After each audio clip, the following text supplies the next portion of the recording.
welcome to the channel. Thank you everybody for tuning in.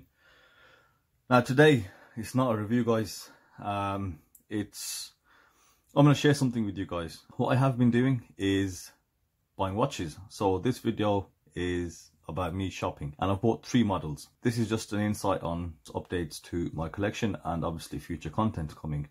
So I've got this Seiko Quartz Chronograph solar diver here because this has been probably my latest purchase for myself personally, not for the channel, and for my own collection. I think these are fantastic value for money watches. Well, when I say value for money, I mean second hand, even though they've gone up.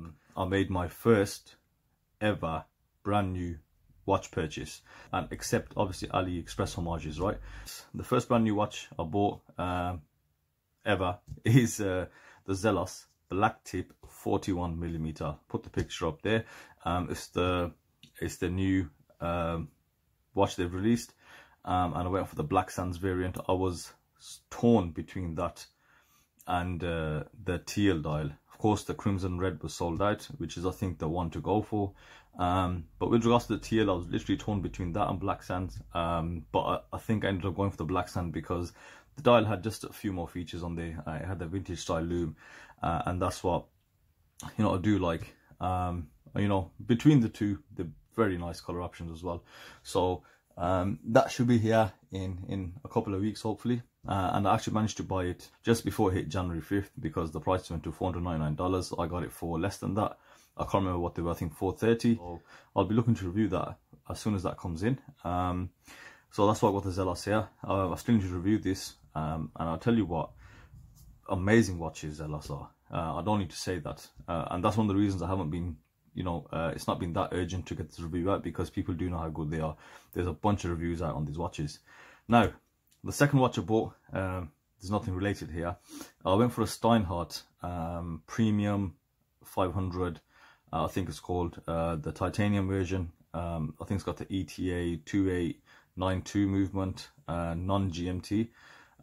Even though, I do like GMT watches, I can appreciate them, but I've owned one which was a Seiko Quartz GMT, but after that I think there's no, otherwise that GMT function is completely useless because I've got no use for it. So anyway, I went for just the full auto non-GMT version. There's a picture there, and you know what, it's a micro brand, full Swiss made movement, and I bought that. Number one, I like the design, and secondly, as a reviewer, I want to really develop my benchmarks, especially when I'm talking about AliExpress watches. So right now my benchmark is Seiko, which I think is a very, very good benchmark, considering over half the homages are homaging Seiko watches.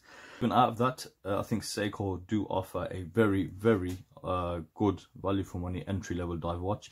Even the Seiko 5s are very, very well built. You've got small issues here, there, everywhere, and especially with the new more expensive Seikos, you've got a lot of disgruntled hardcore enthusiasts that are really not happy with Seiko, but that's another topic. But anyway, so they've got a really good it's a very good benchmark to have. That's why I bought that Steinhart, just to establish another level, to see how different it really is. My first Swiss movement hopefully as well, so I should be getting that very soon. I bought it second hand as well. I think it's about a year old, and you know what, yeah, I don't really like paying brand new prices. Obviously they charge too much, and when you are exposed to AliExpress, it's difficult to justify that kind of spend when you can just as easily get it second hand, Okay, that being said, so the next one that I bought is related to this. Now this is one of my favorite watches, the Seiko Turtle. The one I have, it has been modded. I've changed the bezel to a coin edge style bezel, and then I've changed the handset, as you can see.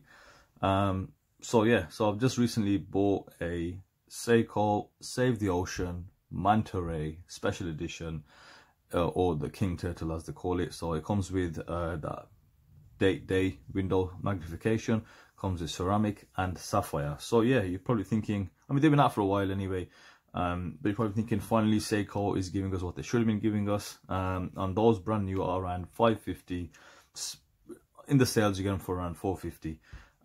So you know what, it's a good watch. Like I said, the specs are finally there, but it's interesting to see what Seiko, what number they're putting on them specs. Brand new, these divers were coming out, the entry level stuff was around the £400 mark, sales aside.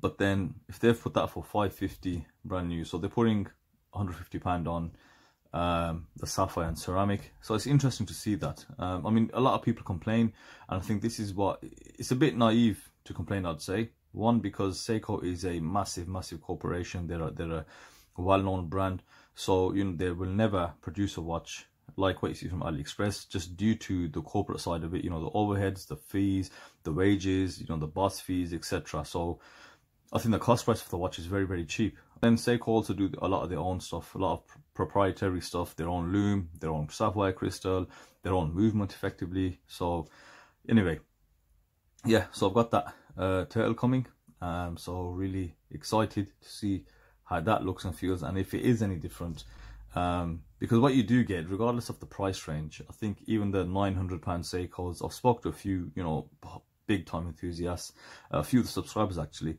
and someone bought the new Captain Willard reissue, £1,000, limited edition, the blue, and his exact words were, disgusted. I'm disgusted with the quality. I mean, primarily the main reason was there was a dink on the case back, but the alignment issues that we're familiar with, etc. So, you know, I think with Seiko, when you do step up a class, let's say, you don't really see that. You don't see much of a difference, but I'd say that's because they do their entry level so good, right? So it is, in all honesty, it's kind of difficult to compete with that. Again, AliExpress to the side. But anyway, yeah, so it's nice just to have a little, you know, off topic chat, but still on topic somehow. So those are the 3 watches that I've purchased, and yeah, thank you guys for tuning in, giving me your time and watching, and I'll see you on the next video.